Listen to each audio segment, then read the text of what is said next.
Serangan teroris mengguncang Jakarta Kamis lalu. Kelompok radikal ISIS atau Daesh pada akhir tahun 2015 berniat untuk memperkuat ajaran sesatnya di Indonesia. Hari ini kita akan bahas langkah-langkah konkret yang bisa kita jalankan bersama-sama sebagai masyarakat Indonesia untuk menangkal dan melemahkan paham radikal ISIS atau Daesh demi menjaga persatuan Indonesia. Untuk itu kami sudah hadirkan, di sebelah saya sudah ada Pak Irfan Idris selaku juru bicara BNPT. Selamat pagi Pak Irfan. Selamat pagi. Dan juga di sebelahnya sudah ada Pak Abdurrahman Ayub selaku pengamat teroris dan juga mantan anggota Jamaah Islamiyah. Selamat pagi Pak Ayub. Pagi. Mungkin saya mau ke Pak Irfan dulu. Nah, sebetulnya Pak Irfan, seberapa besar potensi radikalisme menyebar subur di Indonesia? Karena tadi kita juga sempat bahas bahwa kalau misalnya bicara mengenai agama atau sesuatu yang dibungkus agama, terkadang sebagian orang Indonesia tuh agak takut untuk mempertanyakan begitu. Ya. Nah, kira-kira seberapa besar potensinya kalau memang kondisinya Indonesia seperti ini? Ya, radikalisme itu kan banyak penyebabnya, Mbak. Ya, ada karena kekecewaan, ketidakadilan, ekonomi, keterbelakangan, kebodohan, ketergantungan. Tapi radikalisme yang berkembang di Indonesia itu yang dikemas dengan bahasa agama. Nah, bila pendidikan kita kuat, saya kira radikalisme yang mengatasnamakan agama itu bisa diminimalisir. Potensinya ya bisa meningkat, bisa menurun, tergantung bagaimana kita meningkatkan pencerdasan dan pembinaan kepada masyarakat agar mereka bisa lebih memahami bahwasanya agama yang kita yakini di Indonesia itu ada 6 yang diakui secara konstitusional, terutama Islam yang menjadi komunitas terbesar, itu menjadi rahmatan lil alamin, rahmat, kasih sayang, bukan laknat. Bukan kita beragama lantas jadi takut. Bukan kita berislam lantas kita dicurigain hanya karena kita memahami satu paham, akhirnya kita paksakan.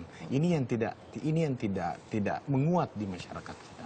Nah, Pak Ayub, tanggapan Anda mengenai hal ini? Mungkin Anda juga jauh lebih tahu mengenai pemetaan beberapa kelompok radikal di Indonesia yang berpotensi menjadi simpatisan dari ISIS.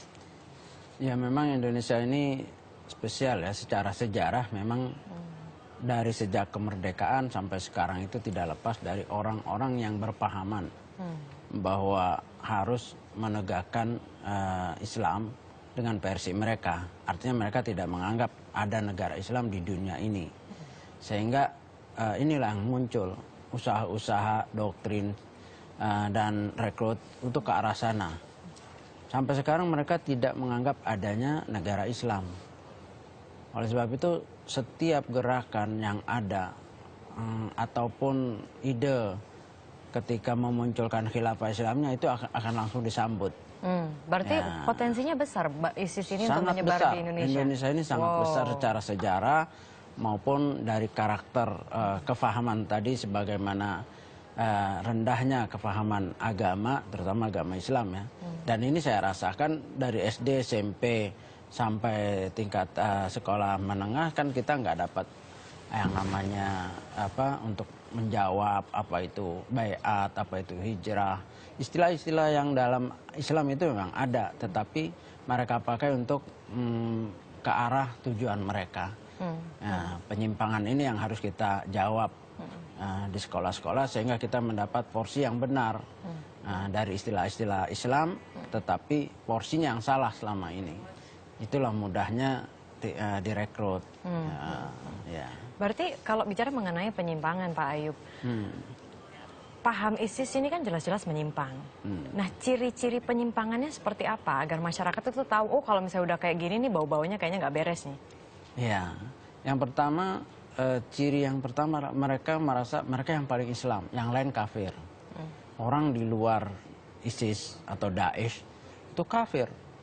Bahkan bukan kafir saja, kafir harbi langsung, kafir yang harus diperangi. Mereka biasa itu seperti itu. Orang yang keluar dari mereka disebut murtad, itu juga harus diperangi. Nah, ini ciri-cirinya mudah mengkafirkan, ya, dan mudah mengalirkan darah, ya. Maksudnya membunuh orang, membantai orang, ya, atau merampas harta. Pokoknya orang di luarnya itu nyawanya itu dihalalkan istilahnya, atau boleh dibunuh, hartanya boleh dirampas, ya.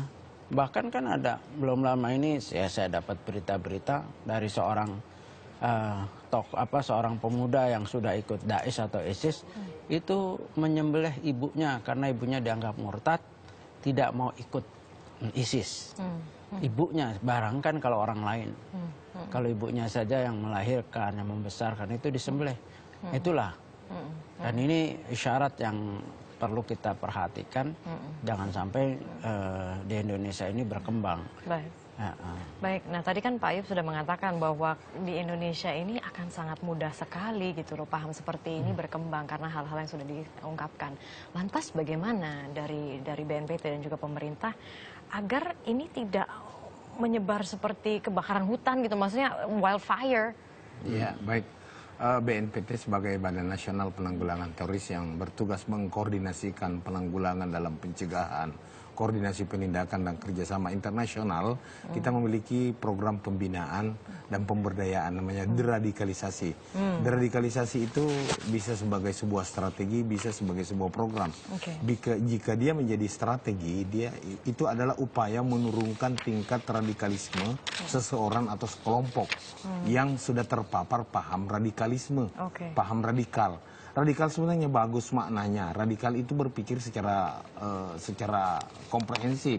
Tetapi kemudian kalau sudah menjadi paham yang ingin melakukan perubahan dengan cepat, menggunakan kekerasan dan mengatasnamakan agama, ini yang tidak ada tempatnya di bumi persada Indonesia atau bahkan di seluruh jagat raya ini. Bentuk deradikalisasinya? Program deradikalisasi itu kita bagi dalam dua bagian. Deradikalisasi di dalam lapas dan deradikalisasi di luar lapas. Di dalam lapas itu kita melakukan pembinaan kepada napi-napi teroris yang masih ada dalam lapas yang sudah terpapar dengan 4 kegiatan. Kegiatan pertama itu kita melakukan identifikasi, kita mengetahui betul apa penyebabnya. Apa yang menyebabkan dia masuk penjara, berapa tahun vonis, di mana keluarganya, apa kerja anak-anaknya di luar, sekolah enggak. Kemudian di dalam lapas juga kita identifikasi dengan siapa setiap saat dia bergaul, bagaimana perilakunya dengan pegawai-pegawai lapas. Karena tidak sedikit napi teroris yang masih keras menganggap pegawai lapas itu sebagai togut, ya, yang dikatakan tadi Pak Ustadz. Togut itu kafir, ya. Togut sebenarnya dalam Al-Quran itu bermakna melampaui batas. Siapa aja yang melampaui batas itu togut. Ya. Cuma kemudian mereka menganggap hanya dia yang bisa menggunakan istilah itu. Makanya terjadi monopoli dalam penafsiran istilah-istilah hijrah, istilah baiat dan lain sebagainya. Kemudian yang kedua, rehabilitasi. Yang ketiga, reedukasi. Dan yang keempat, resosialisasi. Kalau di dunia internasional diistilahkan reintegrasi.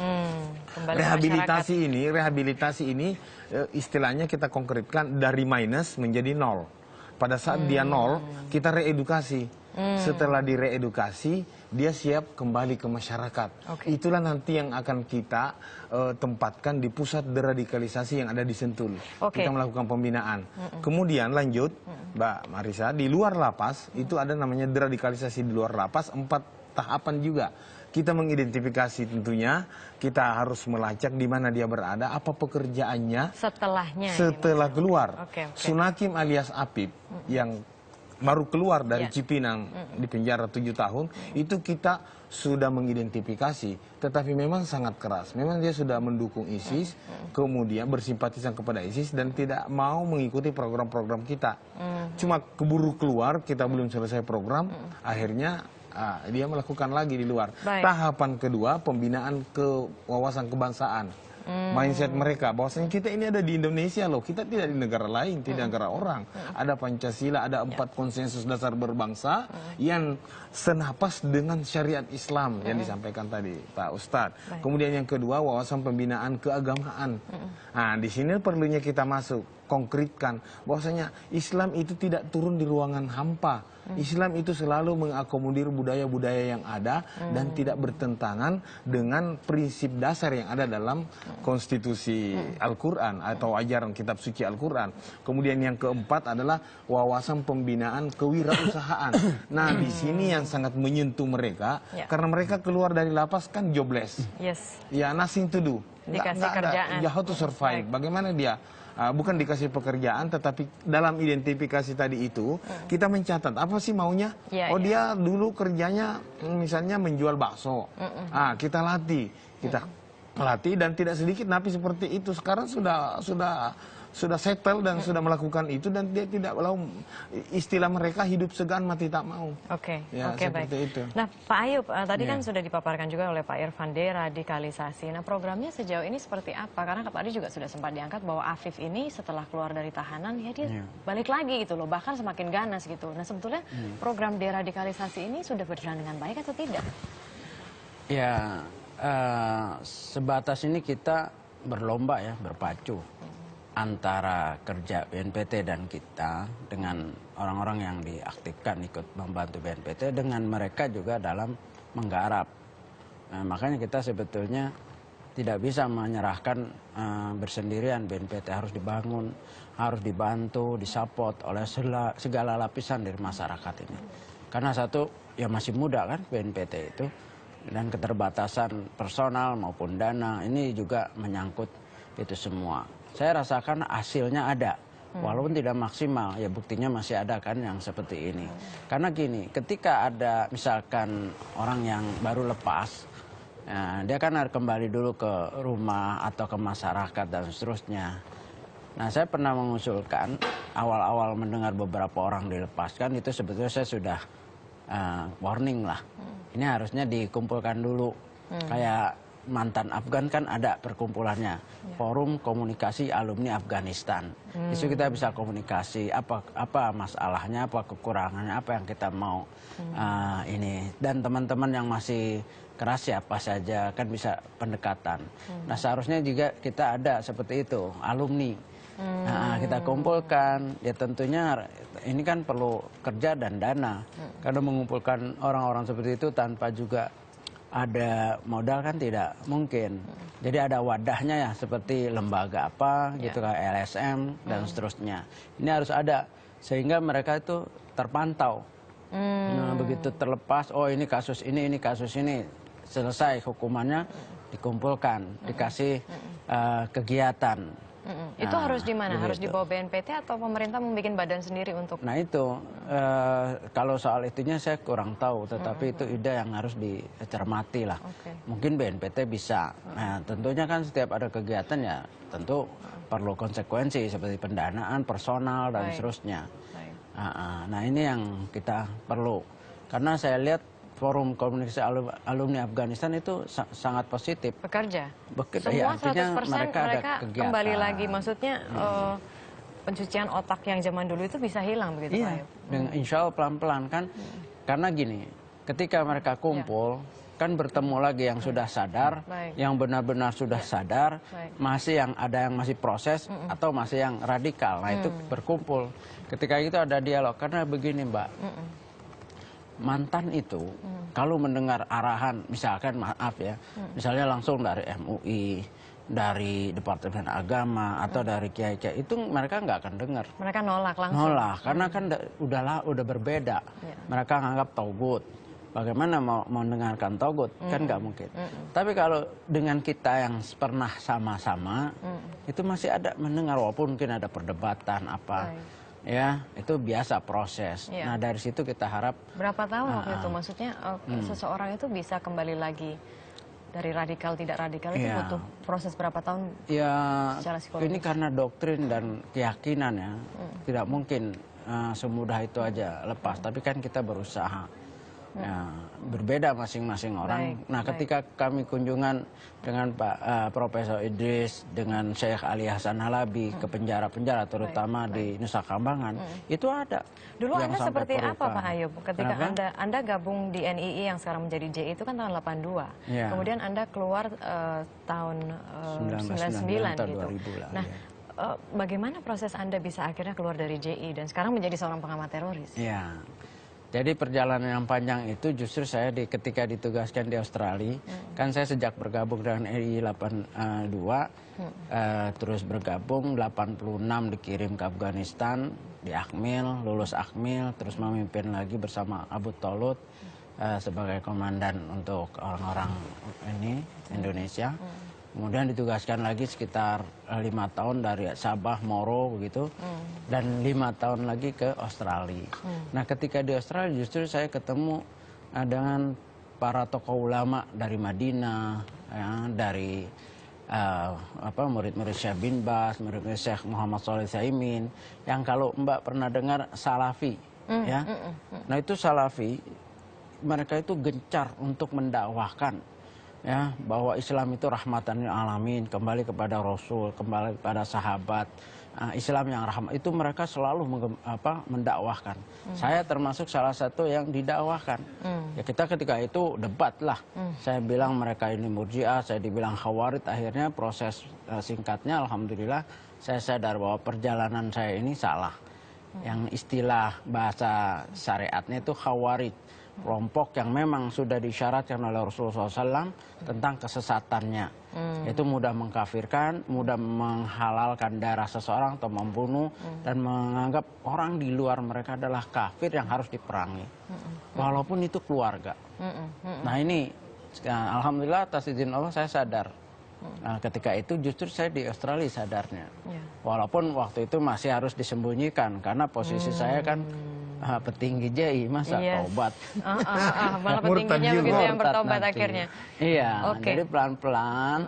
Tetapi dalam pembinaan-pembinaan saya sudah mengarahkan mereka untuk cobalah pelajari apa yang disebut Salafi. Karena Salafi itu bayangkan pengajarannya jangankan berontak, demo aja diharamkan. Demonstrasi itu bagi ajaran Salafi itu haram.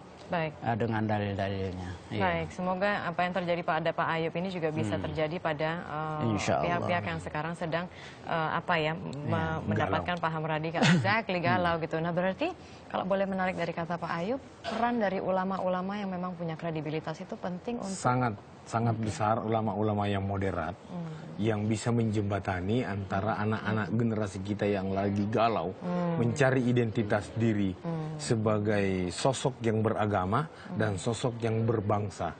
Ini tidak bisa dipisahkan. Kita orang bangsa Indonesia yang sangat beradab, kita bangsa Indonesia yang memiliki agama tapi bukan negara agama. Makanya di antara program nasional yang dicanangkan oleh pimpinan BNPT, Bapak Kepala BNPT, yaitu bagaimana menggalang tokoh-tokoh agama, tokoh adat, seluruh komponen bangsa, seluruh tokoh untuk duduk bersama.